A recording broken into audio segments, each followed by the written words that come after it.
একদম genuine cut off. এটা আমি চাইলে দুদিন আগে ভিডিও বানাতে পারতাম সবার মতো করে ভিউ পাওয়ার জন্য, আমি সেটা বানাইনি, কারণ আমি চাই তোমাদের জেনুইন ডেটা দিতে, জেনুইন কাট অফটা বলতে, না কি তোমাদের ভিউর জন্য ভিডিও বানাতে। ঠিক আছে, কাট অফ কত যাবে, কাট অফ কত যেতে পারে, কোশ্চেন লেভেলটা টাফ ছিল, এই কাট অফ কি হাই যাবে, আমার 45 থাকছে, আমি কি মাঠে ডাক পাবো, আমি কি মাঠের প্র্যাকটিস করবো, আমার 40 থাকছে, আমি কি মাঠের প্র্যাকটিস করবো, আমি ফিমেল মেল, আমি এই ক্যাটাগরি থেকে বিলং করি, আমি এত পাচ্ছি, আমি কি ডাক পাবো। মানে তোমাদের সকলেরই এত কোশ্চেন পেয়েছি আমি, তোমরা কত নাম্বার পাচ্ছ, তোমরা কে কে পরীক্ষা দিয়েছো, কত নাম্বার পাচ্ছ, নাম্বার ভ্যারি কত কত করছে, সমস্ত ডেটা কালেক্ট করে সমস্ত কিছু তোমাদের দেখাবো আমি, পুরো সাইন্টিফিক ওয়েতে, পুরো ক্যালকুলেটিভ ওয়েতে তোমাদের আমি কাট অফটা বলবো।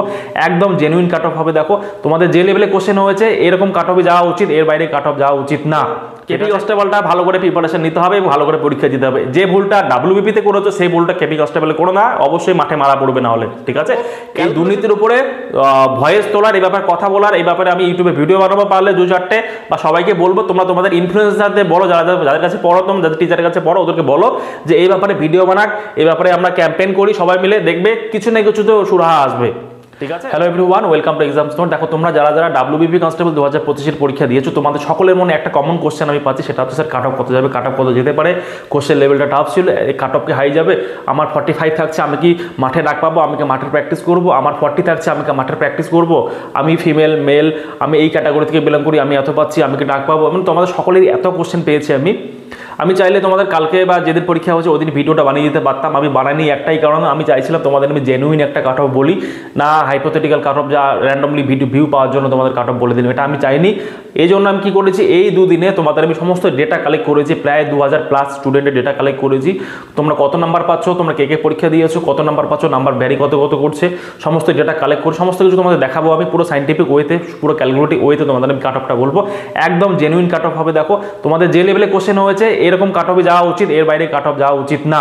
ঠিক আছে, ঠিক আছে, তো আমি তোমাদের সমস্ত কিছু দেখাবো, তোমাদের ডেটা কতগুলো, আমি কতগুলো স্যাম্পল নিয়েছি, কে কত পার্সেন্ট মার্কস পাচ্ছে, কার কত কাট অফ যেতে পারে, মেল কত কাট অফ যেতে পারে, ফিমেল কত কাট অফ যেতে পারে, বা ইডব্লিউএস কত কাট অফ যেতে পারে, সমস্ত কিছু তোমাদের কাট অফ বলে দেবো। ঠিক আছে, ভিডিওটা সম্পূর্ণটা ভালো করে দেখবো, অবশ্যই ভিডিওটা তোমাদের হেল্প করবে এবং প্রত্যেকটা কাট অফ তোমাদের জেনুইন কাট অফ বলবো আমি, কোনো রকম হাইপোথেটিক্যাল কথা আমি বলবো না। ঠিক আছে, তোমরা জাস্ট আমার ভিডিওর সঙ্গে থাকবে এবং বুঝে নেবে তোমরা কাট অফটা। দেখো সবার ফার্স্ট আমি তোমাদের এভিডেন্স দেখাই। এভিডেন্স তোমাদের আমি প্রথমে দুটো পোল করেছিলাম, তোমরা আমাকে সবাই বলো তোমার পরীক্ষা দেওয়ার পর তোমার কত কোন নাম্বার থাকছে। একটা পোলের মধ্যে 709 জন ভোট দিয়েছে, মানে কথা আমাকে শেয়ার করেছে ডেটা। দেখো 709 জন এখানে ডেটা শেয়ার করে, তার মধ্যে 35 থেকে 45 নাম্বার মধ্যে 74% স্টুডেন্ট, মানে ভাবতে পারছো কোশ্চেন লেভেলটা কেমন ছিল। মানে 35 থেকে 45 নাম্বারের মধ্যে প্রায় 75% স্টুডেন্ট 35 থেকে 45% নাম্বার পেয়েছে।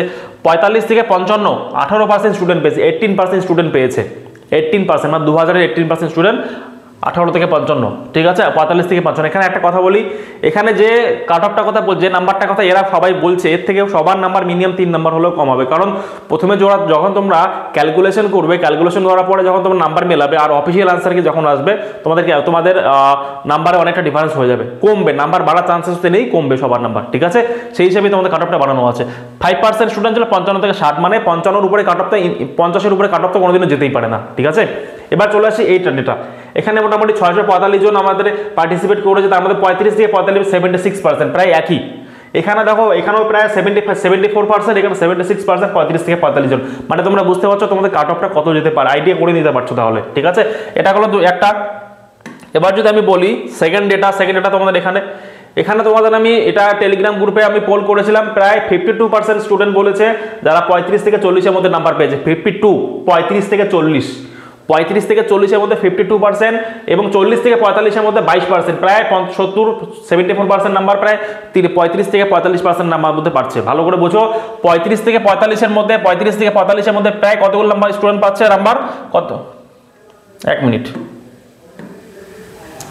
হ্যাঁ 35 থেকে 45-এর মধ্যে প্রায় 74%, মানে মোটামুটি তোমরা যতগুলো আমি পোল করে প্রায় একই রকম ডেটা শো করছে, মানে 75% স্টুডেন্ট যারা 35 থেকে 45-এর মধ্যে নাম্বার পাচ্ছে। ঠিক আছে, 7% স্টুডেন্ট 45 থেকে 50 পাচ্ছে, 15% স্টুডেন্ট 50 থেকে 55 পাচ্ছে। মানে এখানে আমি তোমাদের 5 নাম্বার ভাগ রেখেছি, এখানে তোমরা আরো ডিটেল বুঝতে পারবে। এটা হয় হোয়াটসঅ্যাপ গ্রুপে। দেখো আমি তোমাদের 35 থেকে 40 নাম্বারের মধ্যে স্টুডেন্ট আছে 30 জন, মোটামুটি এরকম নাম্বার। 45 থেকে 50 নাম্বার 17 জন, মোটামুটি এখানে হোয়াটসঅ্যাপ গ্রুপে ডেটা বেশি নেই, বাট ম্যাক্সিমাম ডেটা তোমাদের ইউটিউব থেকে আছে এবং তোমাদের টেলিগ্রাম গ্রুপ থেকে আছে। এখানেও সেম দেখো 35 থেকে 40-এর মধ্যে পেয়েছে 61 জন, 45 থেকে 40 থেকে 45-এর মধ্যে পেয়েছে 22 জন, এবং 45 থেকে 50-এর মধ্যে 15 জন। মানে ভাবতে পারছো প্রায় 100 জনের মধ্যে 15 জন, 100 জন মানে 100 জনেরও বেশি, প্রায় 100 জনের মধ্যে 15 জন তোমার 45 থেকে 50-এর মধ্যে পাচ্ছে, 45 থেকে 50 জন। তার মধ্যে এখানে সবার 2 নম্বর 3 নম্বর 5 নম্বর করে কমবে এখানে, ঠিক আছে, যখন অফিসিয়াল কাট অফ অ্যান্সার কি আসবে, ঠিক আছে। এবার আসি আমার ব্যাপার, আমি তোমাদের এই ডেটাগুলো অ্যানালাইজ করলাম। আচ্ছা, আর একটা ডেটা আমাদের কাছে আছে, সেটা হচ্ছে কি তোমরা অনেকে গুগল শিট ফিল আপ করেছো, তোমরা ক্যাটাগরি ওয়াইজ প্রত্যেকে কত অ্যান্সার করেছো, কতগুলো ছেড়েছো। এখানে প্রায় 200 জনের মতো স্টুডেন্ট আছে, প্রত্যেকে কাট অফ আমি তোমাদের অ্যানালাইসিস করেছি।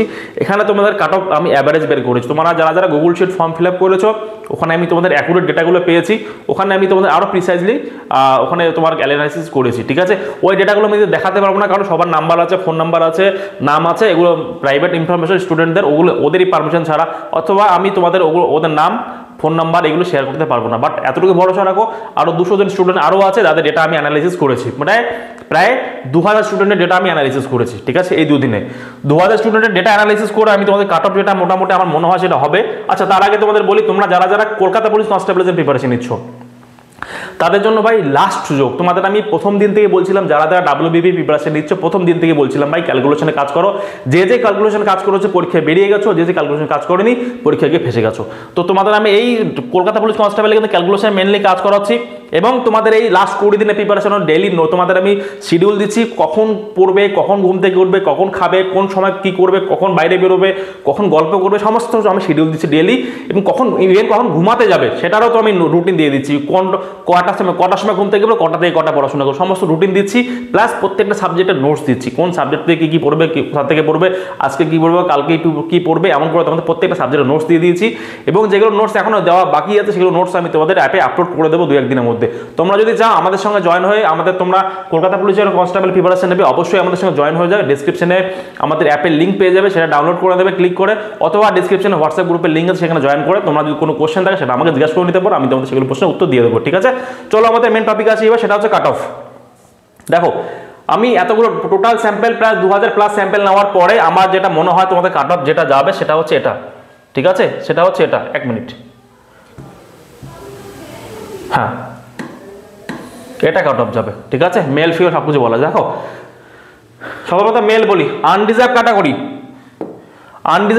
ইউআর ক্যাটাগরি মেলদের জন্য 45 +-2, ঠিক আছে, +-2 আমি এখানে -2 এ বলবো, ঠিক আছে। +2 হওয়ার চান্সেস খুব কম, এখানে -2 হওয়ার চান্সেস অনেক বেশি, এখানে +-2 আমি ধরবো এখানে, ঠিক আছে।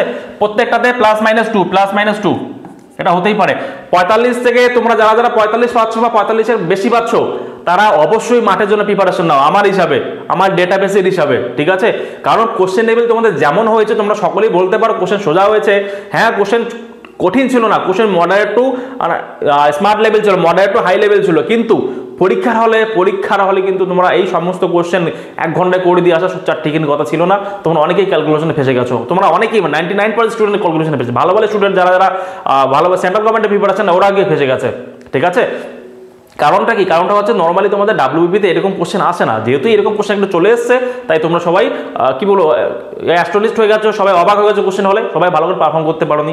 এই জন্য তো আমি তোমাদের বলছি, তোমাদের যারা 45+, যারা 45+ পাচ্ছ, তারা অবশ্যই তোমরা কি করবে, মাঠের জন্য প্রিপারেশন নেবে। আচ্ছা, আমি যদি তোমাদের বলি, এখানে আমি তোমাদের 1 নাম্বার 2 নাম্বার এক্সট্রাই ধরেছি, আমি তোমার বলি আমার হিসেবে তোমাদের কাট অফ কত যাওয়া উচিত, আমার হিসেবে তোমাদের কাট অফ যাওয়া উচিত 43.33, এটা তোমাদের কাট অফ যাওয়া উচিত আমার ক্যালকুলেশন হিসেবে। Male UR category 43.33 cut off আমার হিসেবে ক্যালকুলেশনে আসে, ঠিক আছে। মানে প্রত্যেকটা অ্যাকুরেট ক্যালকুলেশন যদি বলি, 43.33 ক্যালকুলেশন আসে, ঠিক আছে। এখানে তোমরা তবু +-2 নাম্বার ধরে নেবে। ওবিসি এর ক্ষেত্রে কি হবে 43, ওবিসি বির ক্ষেত্রে 44, এসসির ক্ষেত্রে 40। তোমরা যারা এসসি ক্যাটাগরিতে আছো 40 পাচ্ছ, মার্ক প্র্যাকটিস করো, ঠিক আছে, সঙ্গে প্রিপারেশন নাও। এসটির ক্ষেত্রে 37 বা 37 কম, 37 বেশি হওয়া উচিত না, ঠিক আছে। এটা হলো মেল। আচ্ছা, ইডব্লিউএস আর সিভিক, ইডব্লিউএস ক্যাটাগরি আর সিভিক ক্যাটাগরি কাট অফ বলা মুশকিল, এদের কাট অফ 15ও যেতে পারে, আবার 20ও যেতে পারে, ঠিক আছে। ইডব্লিউএস আর সিভিক দুটোরে প্রায় সেম যাবে প্রায়, ঠিক আছে, 15-20ও যেতে পারে, কোনো বলা কিছু। যেমন তো ক্লার্কশিপে দেখেছো ইডব্লিউএস এর কাট অফ এত কম গেছে বলা মুশকিল, এখানে এর থেকে কমও যেতে পারে, ঠিক আছে। এবার ফিমেলের কথা বলি, ফিমেল যারা আছে আনরিজার্ভ ক্যাটাগরি, জেনারেল ক্যাটাগরি থেকে 40 নাম্বার পাচ্ছ, মাঠে যাও, 40 নাম্বার পাচ্ছ, মাঠে চলে যাও, ঠিক আছে। ওবিসি এ, ওবিসি বি 38-39 যারা ফিমেল পাচ্ছ, মাঠে চলে যাও, ঠিক আছে। এখানে তোমরা +-2, এখানেও বলছি +-2 হতেই পারে, প্লাস মাইনাস 2 নাম্বার প্রত্যেকটার সঙ্গে, ঠিক আছে। এসসি ক্যাটাগরি 37 চলে যাও। আমি তোমাদের যখন প্রথমে একটা কাট অফ ভিডিও বানিয়েছিলাম বলেছিলাম 48 to 54 নাম্বার যারা যারা পাচ্ছ তারা পরীক্ষা পাস করে যাবে। প্রথমে মোটামুটি আজ থেকে 1 মাস আগে তোমাদের কাট অফের জন্য ভিডিও বানিয়ে দিয়েছিলাম। যদি তোমাদের কোশ্চেন স্ট্যান্ডার্ড ঠিকঠাক হতো, নর্মাল যেরকম হয় ওরকমই কাট অফ, ওর থেকে বেশি যাওয়া উচিত না ভাই। এখানেও 45% নাম্বার, 50%-এর উপরে নাম্বার, ঠিক আছে। 42.5% হচ্ছে তোমাদের 50% নাম্বার। 60% নাম্বার পড়লে যে কোনো পরীক্ষা তোমার পাস করা যায়, ঠিক আছে। 60% নাম্বারে যে কোনো পরীক্ষায় পাস করা যায়, সে সোজা হোক আর কঠিন হোক। তোমরা এখানে 40 প্লাস পাচ্ছ মানে কি, তোমরা মাঠে চলে যাবে আনরিজার্ভ ক্যাটাগরি ওবিসি 39 এসসি যারা যারা মহিলা আছে মেয়ে আছো তারা 37 পাবে, চলে যাও মাঠে। এসটি যারা 34 আছো তারাও চলে যাও মাঠে, ঠিক আছে। এবার ফিমেল ক্যাটাগরি যারা যারা ইডব্লিউএস আছো তারা 10 প্লাস যারা যারা সিভিক প্লাস পাচ্ছ, সিভিক আর ইডব্লিউএস প্লাস পাচ্ছ 10, আমি বলবো 10 থেকে 15, ঠিক আছে। 10 থেকে 15 বলবো এটা। যারা যারা পাচ্ছ মাঠে চলে যাও, প্র্যাকটিস করা শুরু করো, ঠিক আছে। এটা আমার হচ্ছে পুরো অ্যানালাইসিসের উপর বেস করে বানাচ্ছি, তোমাদের 2000 স্টুডেন্টের ডেটা কালেক্ট করে তোমাদের ডেটাগুলো অ্যানালাইসিস করে আমি তোমার কাট অফটা বলছি। একদম জেনুইন কাট অফ এটা। আমি চাইলে 2 দিন আগে ভিডিও বানাতে পারতাম সবার মতো করে ভিউ পাওয়ার জন্য, আমি সেটা বানাইনি, কারণ আমি চাই তোমাদের জেনুইন ডেটা দিতে, জেনুইন কাট অফটা বলতে, না কি তোমাদের ভিউর জন্য ভিডিও বানাতে, ঠিক আছে। অবশ্যই আমার এই কাট অফের উপর রিলাই করতে পারো, ভরসা করতে পারো, যদি তোমাদের পরীক্ষায় কোনো রকম দুর্নীতি না হয়। দুর্নীতি হয়ে গেলে বলা মুশকিল। আমি শুনতে পাচ্ছি, নিউজ দেখতে পাচ্ছি অনেক দুর্নীতি হয়েছে, জানি না কি হবে। আমি চেষ্টা করব এই দুর্নীতির উপরে ভয়েস তোলার, এই ব্যাপারে কথা বলার, এই ব্যাপারে আমি ইউটিউবে ভিডিও বানাবো পারলে 2-4টে, বা সবাইকে বলবো তোমরা তোমাদের ইনফ্লুয়েন্সারদের বলো, যাদের কাছে পড়ো, তোমরা যাদের টিচারের কাছে পড়ো ওদেরকে বলো যে এই ব্যাপারে ভিডিও বানাক, এই ব্যাপারে আমরা ক্যাম্পেইন করি সবাই মিলে, দেখবে কিছু না কিছু তো সুরাহা আসবে, ঠিক আছে। থ্যাংক ইউ সো মাচ সম্পূর্ণ ভিডিওটা দেখার জন্য। আর সামনে কেপি কনস্টেবল পরীক্ষা আছে, ওটা ভালো করে পড়ো অবশ্যই, কিন্তু কেপি কনস্টেবলটা ভালো করে প্রিপারেশন নিতে হবে এবং ভালো করে পরীক্ষা দিতে হবে। যে ভুলটা ডাব্লিউবিপিতে করেছো সেই ভুলটা কেপি কনস্টেবলে করো না, অবশ্যই মাঠে মারা পড়বে না হলে, ঠিক আছে। ক্যালকুলেশনের উপর কাজ করো, একদম জোরদারভাবে ক্যালকুলেশনের উপর কাজ করো, ঠিক আছে। যদি ক্যালকুলেশনে কাজ করো এবং প্র্যাকটিসের উপর কাজ করো, তোমাকে আটকানোর মতো কেউ নেই, তুমি চাকরি পাবেই। আর একটা কথা, আমি তোমাদের যে আজকে তোমাদের পিডিএফটা দিয়েছি, সেই পিডিএফে তোমাদের একটা ম্যানিফেস্টেশন আছে। প্রত্যেকদিন সকালে উঠে তোমরা ম্যানিফেস্টেশনটা করবে। প্রত্যেকদিন আমরা নর্মালি খাবার খাই, খাবার খেলে কি আমাদের পেট ভরে, ঠিক আছে, আমার শরীর ভালো থাকে। সিমিলারলি আমাদের ব্রেনকেও খাবার দরকার। কি খাবার? মোটিভেশন দরকার। মোটিভেশন আমাদের ইন্টারনালি আসতে হবে, এক্সটার্নালি নয়। ইন্টারনালি মোটিভেশন কি করে আসবে? প্রত্যেকদিন যখন তোমরা এই ম্যানিফেস্টেশনটা পড়বে, আমি তোমাদের যেটা দিয়েছি সেটা প্রত্যেকদিন পড়বে, তোমাদের মেন্টালি ইন্টারনালি তোমাদের মোটিভেশন আসবে, ঠিক আছে। অবশ্যই সেটা পড়বে। আর পিডিএফটা প্রিন্ট আউট করে নিয়ে পড়ার টেবিলের সামনে চিপকিয়ে দেবে। কোন দিন কত ঘন্টা কি কি পড়ছো সমস্ত কিছু নোট ডাউন করবে। যত লিখবে তত মনে হবে যে হ্যাঁ পড়ছি। তোমার সারাদিনে অ্যাকাউন্টেবিলিটি থাকবে, আমি কি পড়লাম আজকে, কি পড়লাম না, আমার কত ঘন্টা পড়া উচিত ছিল, কত ঘন্টা পড়লাম না, আমার এতটা পড়তে হবে। তুমি নিজেকে কোশ্চেন করতে পারবে, হ্যাঁ আমি টার্গেট করেছিলাম এটা, কিন্তু এটা করতে পারিনি, বা আমি টার্গেট কমপ্লিট করেছি, কালকে আমাকে আরো ভালো পড়াশোনা করতে হবে। এই যে নিজেকে অ্যাকাউন্টেবিলিটি করা, এটা একটা মোস্ট ইম্পর্টেন্ট জায়গা প্রিপারেশনের জন্য, ঠিক আছে। নিজেকে অ্যাকাউন্টেবল করো, সেভাবে পড়াশোনা করো, 20 দিন ভালো করে পড়াশোনা করো, কেপি কনস্টেবল অ্যাটলিস্ট পাস করে যাবে, যদি সেম ভুলগুলো রিপিট না করো যেটা তোমরা ডাব্লিউবিপিতে করেছো, ঠিক আছে। Thank you so much once second, সবাইকে বাই, ভালো থাকবে, গড ব্লেস ইউ অল।